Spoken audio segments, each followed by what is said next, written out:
Hi, welcome to another edition of the Alan Rosenberg Show. 50 years ago, it was 1971, a great year in the history of rock and roll.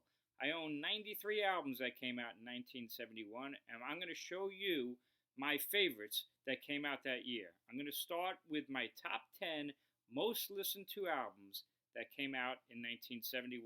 I'll do it in alphabetical order, save the best for last.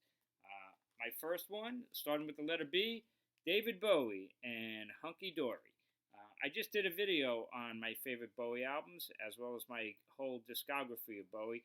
You can check that out if you'd like. But Hunky Dory, a great album, of course, Changes, Oh You Pretty Thing, Life on Mars. Just a ton of great songs on that. 1971, Genesis, one of my all time favorite albums, Nursery Crime. And this is the album on CD.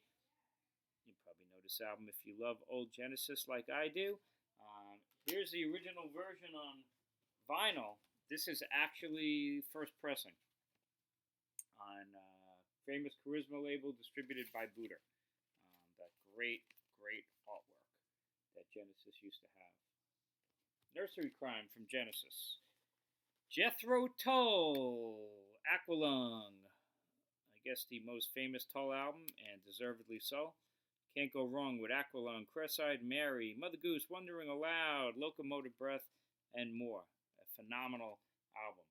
And if you love Tull, like I do, and I have everything by them, you got to get these box sets. I have pretty much all of them.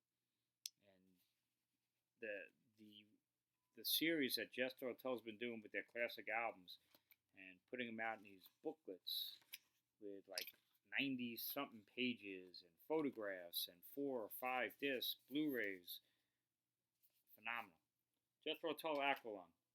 Actually, not my favorite Tull album. That would probably be Songs from the Wood, and Heavy Horse is a close second, but that's way, way up there for sure. Can't forget Carole King. This was once the biggest selling album of all time back in those days. Deservedly so. I mean, look at the track listing. Virtually all of those songs are classic. An amazing album. Carole King, Tapestry. Everybody knows this album. I have multiple versions of it. This is just from a box set because I just love this version. But of course, we're talking about Led Zeppelin 4. You know, Black Dog, Rock and Roll, Stairway to Heaven. You know, doesn't get much bigger than this, although that's not actually even close to my favorite Zeppelin album. I prefer Physical Graffiti, but Zeppelin 4, classic. John Lennon, Imagine, an amazing classic album for sure. Way beyond just the title track, of course. Crippled Inside, I Don't Want to Be a Soldier, Mama. Oh Yoko, How Do You Sleep? Phenomenal. McCartney had a pretty great year in 1971 as well. Just the album's not as famous, although it's grown over the years. I'm talking about Ram, and I love this album. Absolutely love Ram. This is a deluxe edition with bonus disc and things like that. Kind of a low-key release at the time, but it's grown over the years, and maybe you know what is it? Uncle Albert Admiral Halsey. But Backseat of My Car, My Dog, He Got Three Legs. Just a great record. McCartney was really prolific back then. 1971, he also released his first Wings album, Wildlife. This is in no way as good as Ram or John Lennon's Imagine, but it's kind of a forgotten record, and it's kind of cool if you like deep McCartney. You can't go wrong with Who's Next. Oh my God. Pound for pound, song for song, no doubt this is the strongest Who album ever made. Pretty amazing considering it's throwaway tracks from a failed project called Lifehouse. This is my favorite version of Who's Next, the deluxe edition, because it's got the original New York record plan sessions that they discarded, as well as a live concert from the Young Vic. Who's Next, again, not my favorite Who album, because it's a little played out with Bob O'Reilly, Won't Get Fooled Again, but unbelievable. In 1971, this band was touched by the hand of God. I am talking about Yes.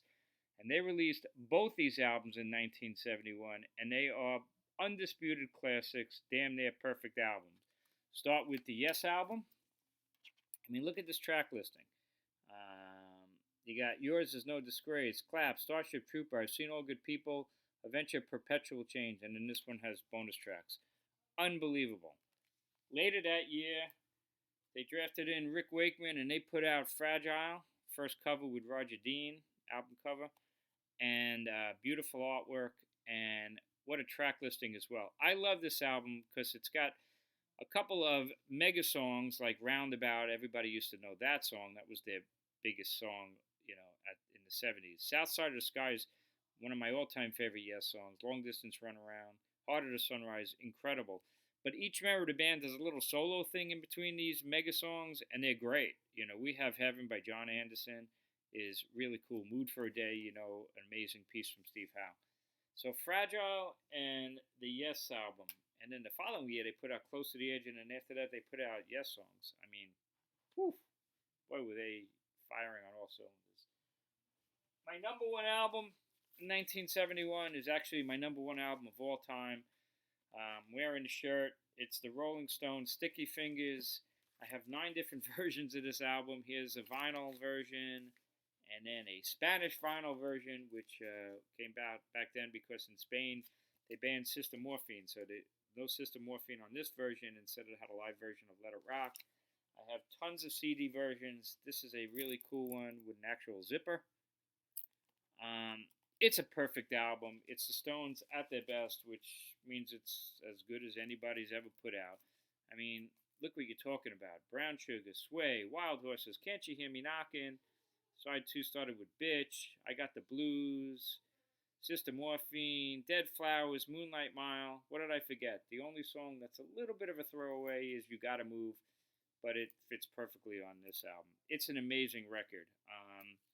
It's the best. So, Sticky Fingers from the Stones, my number one choice from 71 and my number one album actually of all time. It's just phenomenal. So, I hope you enjoyed this video. Those are my top 10 picks. If you want to stick around now, I'm going to show you other favorite albums from 1971 that wouldn't be in my top 10, but they're great, great albums. So, I hope you enjoyed this video. If you did, please hit subscribe, tell your friends, and if you're into it, stick around now. I'm going to show you some other choices from 1971. The Allman Brothers, live at the Fillmore East, one of the all-time great live albums, for sure. Here's the Allman Brothers at their peak.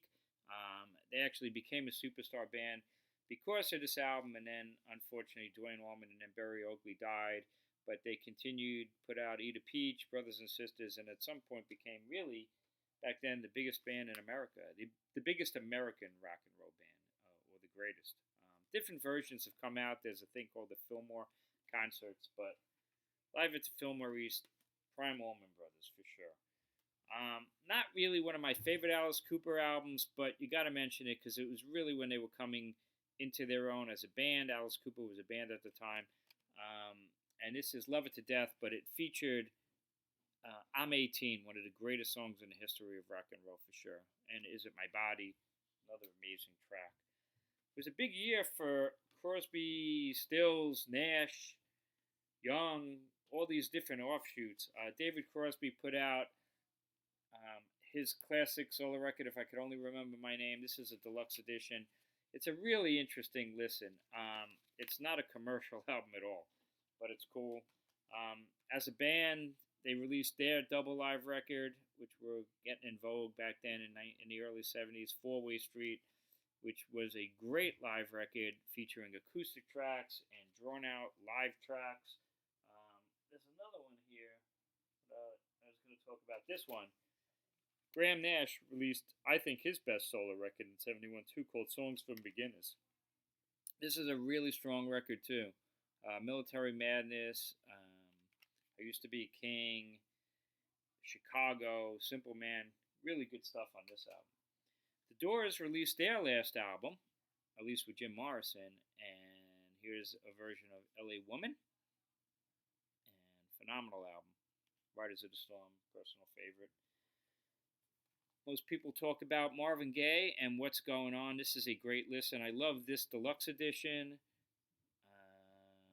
It's got the original mix and a live show as well. Really classic album. Great listen. 1971, the Grateful Dead released a favorite album of mine by theirs called, well, it's called The Grateful Dead, but most people will call it Skull and Roses. Looks like that. The gatefold when it was vinyl. They wanted to call the album Skullfuck. It's a cool release because it's live, but it's pretty much live unreleased. You know, it was going to be like a new studio album, but they put them out as live tracks, and just a ton of great things on this album. This is a great Grateful Dead album, The Grateful Dead. One of my favorite live albums, along with Allman Brothers at the Fillmore East, is this one, also from the Fillmore, Humble Pie Performance Rockin' Fillmore, featuring Peter Frampton. This is a killer live album. Came out in 71.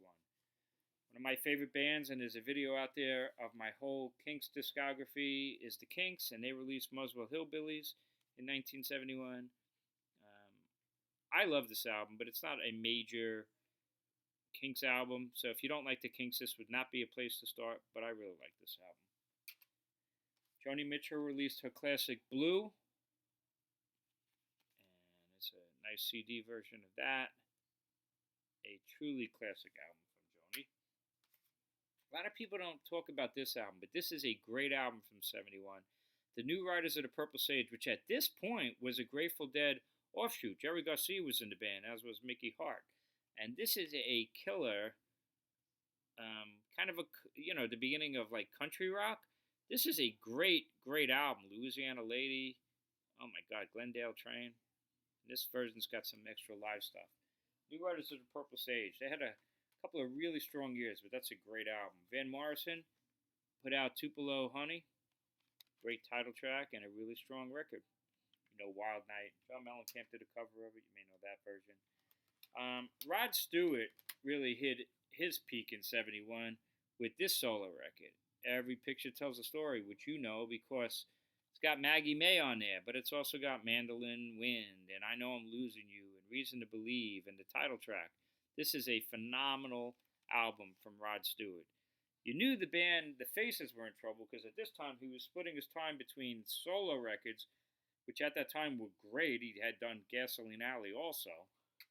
And then he was putting out Faces albums. They put out 2 in 71 in addition to that thing.